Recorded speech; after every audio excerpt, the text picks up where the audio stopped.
Welcome to another Black 2 White 2 battle. It's an NU battle against a chap by the name of Pyrotoz, otherwise known as Tommy, who is a really sound guy, so I really recommend, if you haven't already, because he is Pyrotoz, for goodness sake, check him out after the battle. He has some really cool, lots of videos that didn't make any sense, but he has quite a lot of cool videos, and he also uploads the Pokemon, and mostly the NU tier, and he's also got some really interesting Pokemon sets, so please, as I said, chop him out. Well, that doesn't make any sense. Whatever. Anyway, NU battle, we've got some really cool Pokemon going down there. I mean, I'm using like I don't even know what I'm using anymore, I didn't even check. But anyway, starting off with my Remoraid, he's starting off with the Glalie. I do like Glalie. Glalie is a very cool Pokemon. I just wish it had like better boosting moves, better typing, better everything. But I still really like its design. I think a massive ice face is such a cool. It looks really imposing. Oh, I'm pissed off. But anyway, gonna go for the Rock Blast on my Remoraid. It's gonna do quite a it's quite good. Gonna do quite a chunk to that Tentacles. I was pretty happy with that, and I'm actually gonna switch into Amoonguss because I really do not want to take the Toxic or something like that. But he's actually gonna he's gonna do the double switch, and he's going to go into his Vigoroth. Oh my god, I hate it when I mess things up. But anyway, solid. Let's just carry on. And he's actually going to go for the Body Slam. Doesn't really do that much to this Amoonguss, and I'm going to go for the Max Special Attack, Modest Nature, Sludge Bomb of Doom, powered by the Life Orb. Is going to take it out. Gets the crit, but he did say he was more physically inclined, so I don't really think that mattered. So you never know. Anyway, he brought in the Rapidash, goes for the Flare Blitz, and I did not want to take that on Amoonguss. So switching to my physical defensive wall, doesnt, because I obviously come up with very mature and witty nicknames for my Pokemon, but whatever. I take that like an absolute beast because max HP, max defense, and I could have gone for the Will-O-Wisp, predicting him to switch out, but that really wouldn't have been very good if he stayed in. That would have been catastrophic because he could have Flare Blitzed my entire team and basically annihilated me. But I actually went for the Nightshade just to be safe. He's going to bring in this Glalie, and I thought the reason why he did that is because he wants to crunch me to death, so that's why I went for the Pain Split, predicting him to crunch me. But he's actually going to go for the Substitute, predicting me to do something funky like Will-O-Wisp or something like that, so there's good play on his part. And now he's just going to proceed to set up the spikes as I'm literally just going to mash the Nightshade button, trying to break his sub and trying to deal debts. Debts? What the fuck does debts mean? Dents. As you can tell, I'm a bit I'm a bit excited today, and I don't know why. Probably because I'm on my feet and I have free reign of walking, and that always helps when you're in a good mood and you're narrating. So when you're sitting down, it's a bit, but when you're up, walking around, you can like make stupid suggestions, and you probably are hearing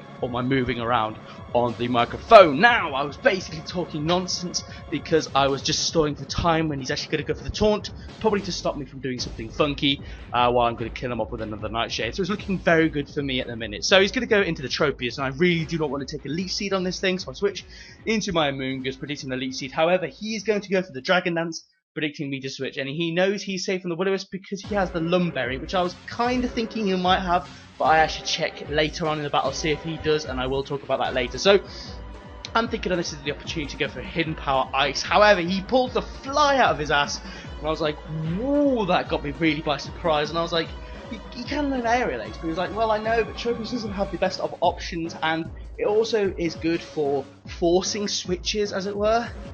Like, because if they don't switch, they're going to take a massive, like, 90 base power stab move, +1 to the face, and if they do, they'll take spikes damage. So there was reason behind the madness, and he knows what he's doing. So I'm actually going to send him Electros, so the spikes thing didn't really work, and Electros is actually going to be a massive thorn in his side, as I'm going to be able to set up the coil, I'm going to be able to take this Flare Blitz really well. I don't know why I don't use I nearly said I don't know why I don't use Flare Blitz more often. What I meant to say was I don't know why I don't use Electros more often, because that is such a cool Pokemon, and it's got amazing defensive stats and amazing attacking stats, and it's just a really cool Pokemon. I was able to get off the coil there because he switched out into the Rapidash, and I took their Flare Blitz really well, and then I was able to kill him up with the Thunder. Now, you may think that was a bit peculiar, him bringing in the Tentacle, but it actually made perfect sense. As he knows Tentacle is faster than Electros, and mine's sassy, so it's not outspeeding anything, and he wants to get the Toxic on that thing, so then he'll be able to bring in his Mr. Mime and just go for the substitutes, while I'm just going to whittle myself down thanks to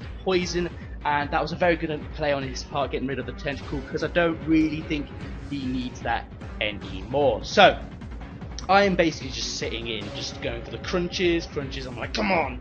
Crunch, hit twice, come on, you know you want to be like double chop, double crunch or something, but no, I couldn't hack the game to try and do that. So basically what he's going to do is just going to keep his substituting nonsense while I'm going for the crunch, and when I get low enough, I think I get to around about, I think it's after this turn, he's actually going to, no, it's after the turn after this, he's going to go for another substitute, I'm going to go for another crunch, and then my poison damage will rack up, get me to about 70 hit points or HP or whatever you want to call it, and then he's going to kill me off with a psychic. Now, that was the only strategy he could not think of, you know what I mean? If that's the only strategy he said he could do to take out this Electros, as he did say that this team was pretty Electros weak, so it was a good play on him to get that Toxic off on the Electros, and then because Mr. Mime, all of his Pokemon are faster than the Electros, he can just literally sub up and the poison will do its work on me. So this is the turn where I'm going to be whittled down quite a lot due to the poison, and he's going to be able to whack me with a Psychic. Now,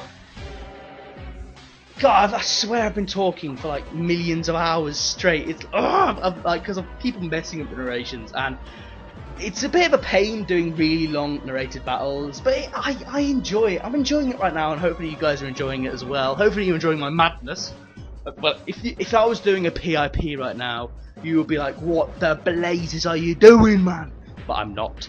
And I'm thinking of doing a PIP at one point. That'd be pretty cool. If you want to see that, then I will try and do something for that. So, I was kind of thinking I had the game in the bag, and he was thinking that I had the game in the bag, because he was like, oh, Scarf Emerald's going to kill Mr. Mime and Rapidash, and I was like, oh yeah, but then I thought, hang on a minute, Tropius, and he was like, oh yeah, forgot about Tropius, I'm not paying attention. I was like, neither am I thought it was still not Heatmore, Rapidash, and it was just a really weird moment. We're like, oh, well, okay, never mind. And this is the part where I kind of derp a little bit.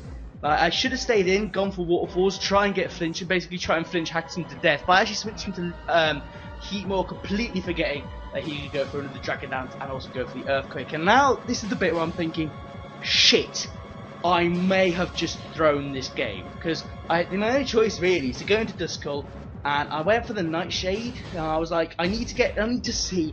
If he has like orange health, then I'll be able to definitely tell whether he does have citrus or lumberry. But as I mentioned earlier, he has got the lumberry because he doesn't get the citrus thing. If he did have the citrus berry, then I would have gone for the Will-O-Wisp basically, and that would have saved me quite a lot of hassle, because he's going to take out my physical defensive wall. I'm also going to send a leap, and he's going to go for the fly. And I was like, no, I would have been able to Giga Drain this thing. But as you're going to see, when he's not going to quite kill me with a fly like Giga Drain, he's not going to take it out because it quad resists it.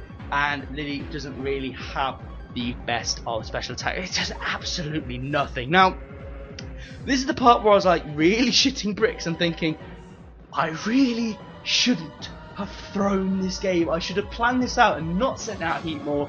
I should have kept Remoraid in and just try and Waterfall, stall him, like, you know, flinches to death, but it didn't quite work. He could take me out with the Seed Bomb, and now I've only got one Pokemon left, Amoonguss, and I was like, come on, Amoonguss, I know I'm not invested in your defenses at all, but come on, you can live the fly.